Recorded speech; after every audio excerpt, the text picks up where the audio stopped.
month long. All right, game 6 in the Western Conference Finals. San Antonio had to have it to force game 7. Steve, there's the fit. Steve wore that interestingly too. Here's Kendrick Perkins on Get Up on game 5 for Wemby. Wemby got punked last night. He got punked. I mean, they were whispering sweet things in his ear, fresh things at that. Wemby comes out early. 1, 2, 3. I'm going to exhaust all the French I know. Jambon, poulet, parapluie. France. That's ham, chicken, and umbrella. I did not get a good grade in French. That's really what it is. Wembanyama out of his mind, and the Spurs can't miss from 3. 8 threes in the first quarter, the most in a playoff quarter since 97-98, a 13-point lead. Spinning on Holmgren with the left off the window. The lead is 15. Carter Bryant, baseline with the big bounce.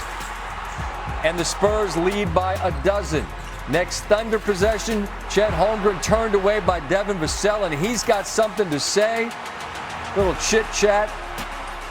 Great defensive play here. And it was an emphatic defensive home court tonight.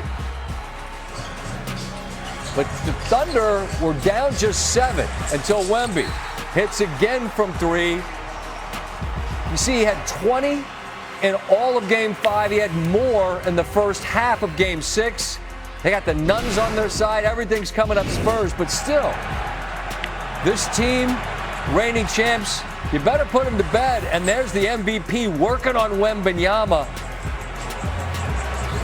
Loses the handle, then the step back over the length of Wembanyama, and it's an 8-point game, but then the Spurs turn the Thunder's water off. Dylan Harper, the rookie, looking the part. We'll visit with him a bit later on the show. The lead's now 15.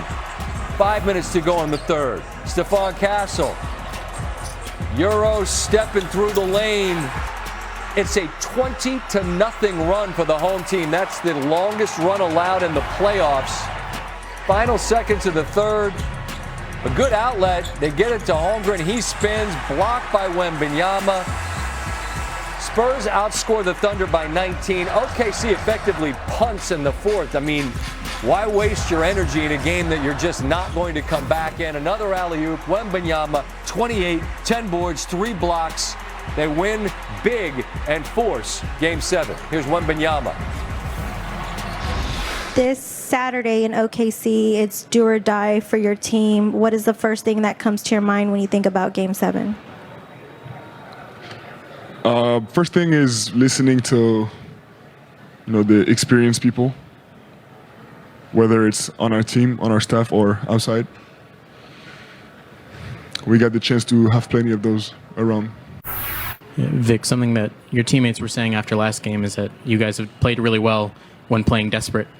And so I guess the question is, what does playing desperate look like to you? And when both teams, obviously everyone's playing hard in the playoffs, but game 7 feels like it erases kind of all the little mistakes that we do that are human nature,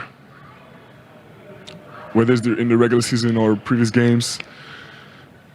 We just got to fight that all the time. And when your back's against the wall, it feels like it's the best opportunity to do that. I can't stop staring at the microphone in his hand. Can't see it.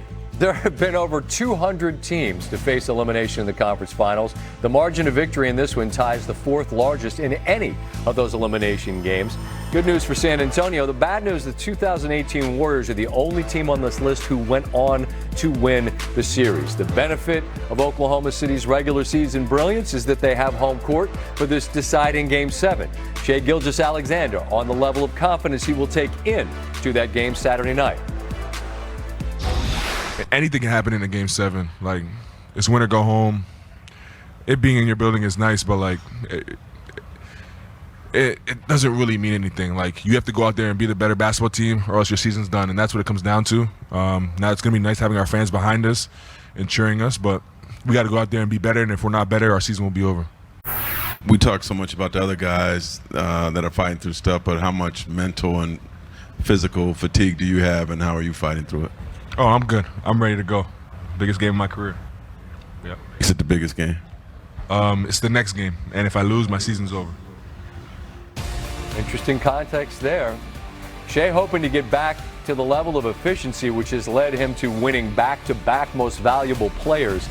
After this game tonight, he's been under 50% in 4 consecutive games from the floor, which is tied for the longest streak of his entire postseason career.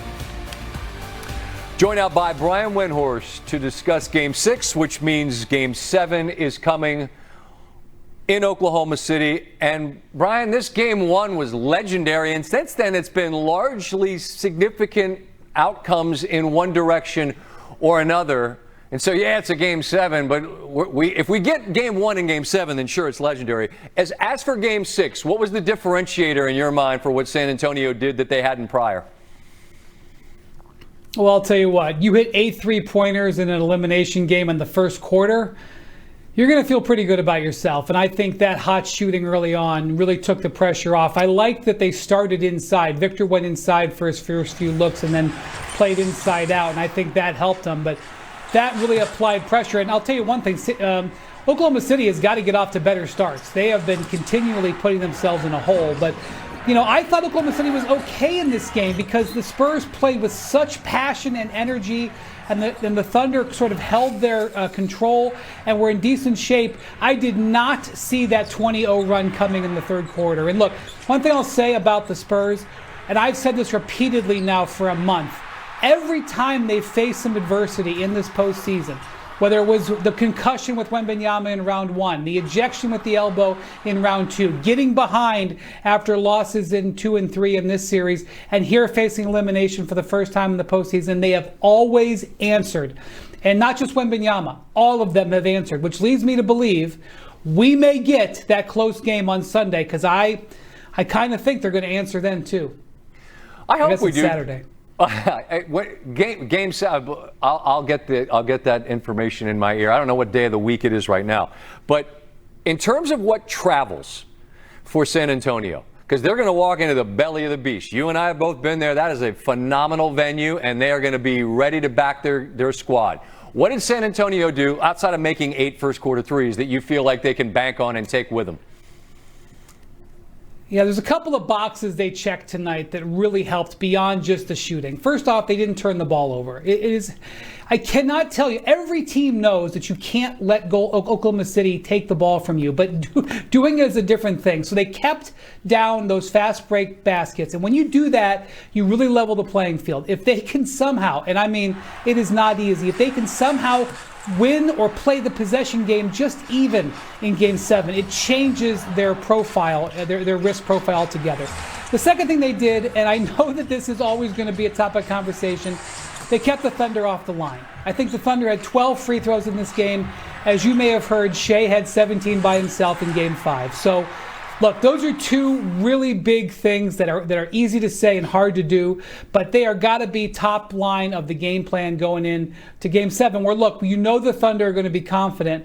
They won 2 Game 7s at home just a year ago. I'll say this on behalf of Thunder fans, just because I'm sure they're screaming it. The Spurs have a monstrous free throw advantage in this series. For all of the online discourse, it is a massive free throw advantage in this series for the Spurs. I don't care about that conversation. Now all that matters is there's 48 minutes to decide who gets to play the Knicks. What's your sense of what the Thunder on their home floor Saturday night, 8 o'clock Eastern, will bring to the table? Well, first off, Scott, what are you going to do about Jalen Williams? Because he was sort of a surprise activation. He played 10 minutes, and he did not look good. He took one shot. He was very ineffective. He was jumping off his right leg. The left leg is where the hamstring injury is. What do you do about that? This is your All-NBA player. This is your champion. This is a guy who soldiered through injuries in the past. I don't know where you're at with him. I don't know what the right decision is, whether you sit him down or you play him. And so that's one thing that they got to decide. But, you know, the thing here is, regardless of what Shea's been able to do, and he has not been himself in this series, he is shooting in the mid-30s. What's been the differentiating factor in these Thunder wins has been their role players shooting. We did not see nobody could hit a shot tonight for the Thunder. They went 10 of 40 on threes. But when Caruso and Isaiah Joe and Cason Wallace and Dort and those guys make shots, Jared McCain, they're a completely different team. And I'm just going to tell you, if you're San Antonio, you got to prepare yourself for those guys to make shots in a Game 7 at home. I agree, because somebody's going to be the hero, and the question is I started to say, is he wearing the white jersey or the dark jersey, but I never know what jersey anyone's wearing anymore. It used to be simpler, but I don't care. They could go shirts and skins. We wanted to see 7 games, and we're going to see it Saturday night. Brian, I appreciate the time and the context. Look forward to it, Scott.